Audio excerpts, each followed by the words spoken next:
Hey team, welcome to Literature 202 here at American Public University. My name is Dr. Jen McCullum, and I will ask that you please refer to me either as Jen, if that's comfortable for you. If that's not comfortable for you, then please refer to me as Professor McCullum. I'm making this video today to welcome you to our class.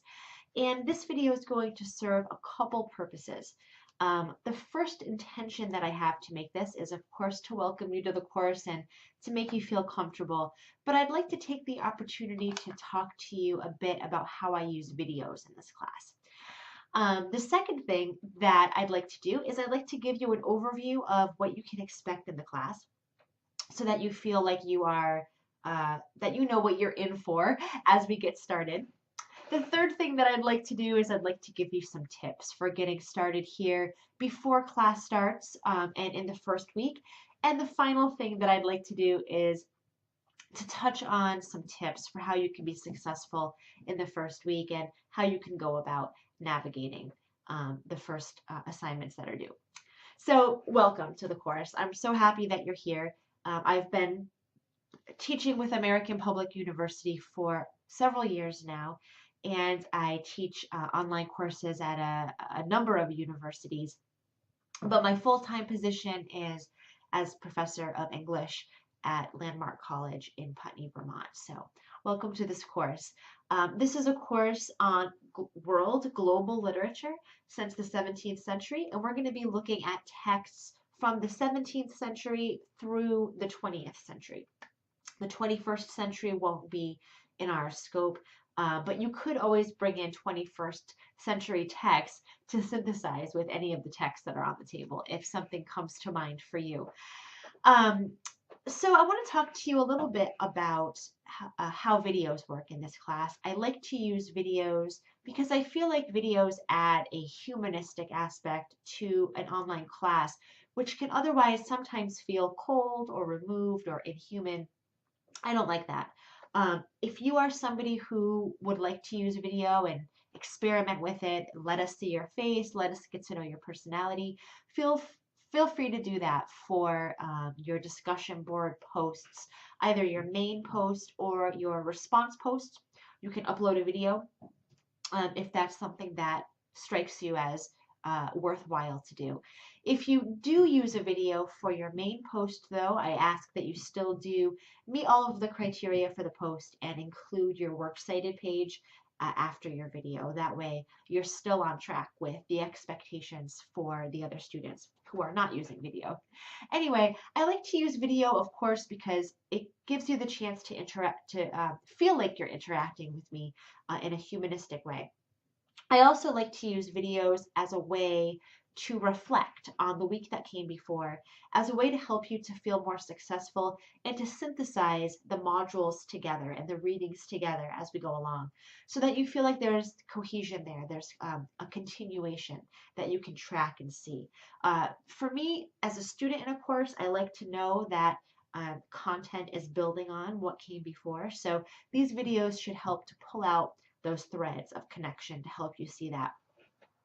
Another reason that I like to use video is because I think it's a great way to quickly give you tips that can take you beyond the instructions for a paper or a discussion post, or take you beyond the readings even, to help you to see ways that you can approach these things that can be useful for you. So I like to give a lot of tips that can help you to go beyond what's written in the course and really feel like you're engaging in a way that's unique for you.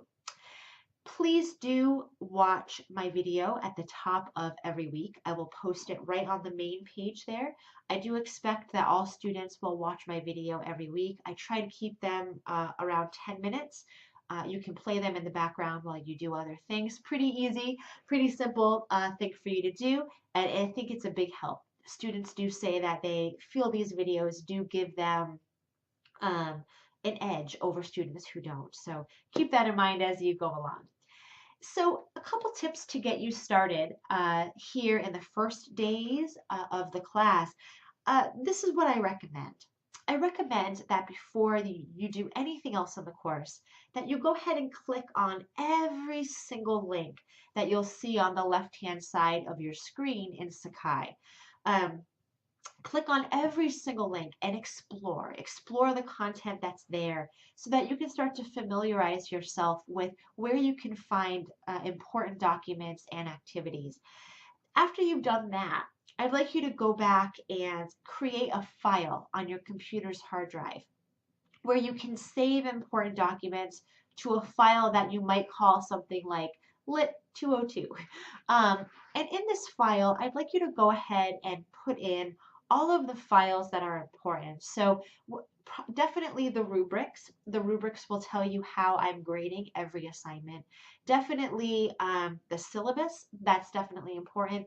Any readings that are part of the course that are in PDF form, you can absolutely place those in your folder. It's also a smart idea to create a favorites location on your browsers on your browser so that you can kind of pile in any links that are associated with this course that you feel are important in that favorites file. That'll give you easy access to the course so that you don't have to constantly be coming into the course and saying, where was that again? Where do I find that? Where was that located? You can just save it all right on your hard drive or your SkyDrive or whatever you're using so that you have easy access to that in a way that you've organized yourself so that you know how it's set up, you know where to find it, which is great. The second thing that I recommend that you do is please go ahead and find my writing overview series on YouTube. I have gone ahead and made a writing overview series on YouTube to help students who are taking online classes with me to understand the complexities of academic writing. That's the kind of writing you're asked to do in the discussion forum, and it's the kind of writing that you're asked to do, of course, in your essays. And I think that even students, I know you all had to take composition courses to get into this class, but even still, even at the graduate level, I think that there's still questions and insecurities about how do you write to this genre? What does an academic essay look like? In my writing overview series, I developed a series of videos that will take you through what I consider to be the key steps of writing in this genre. If you are somebody who struggles with writing, or even if you're somebody who feels pretty confident with her writing, I suggest that you bookmark my page immediately and you kind of browse it and take a look at topics that could help you.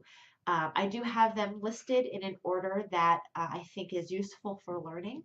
So if you want to go through them one by one throughout the semester, I think that would be a really good approach.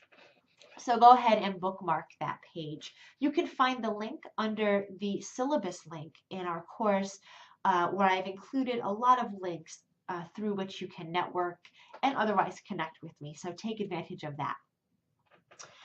Here in week 1, your reading is pretty light and you're reading Jonathan Swift's A Modest Proposal, which is a piece of satire, and it's controversial and funny and wrong and problematic and so interesting. And I'm really looking forward to your thoughts on that piece. And you're also reading, as contrast, a selection from the Declaration of Independence.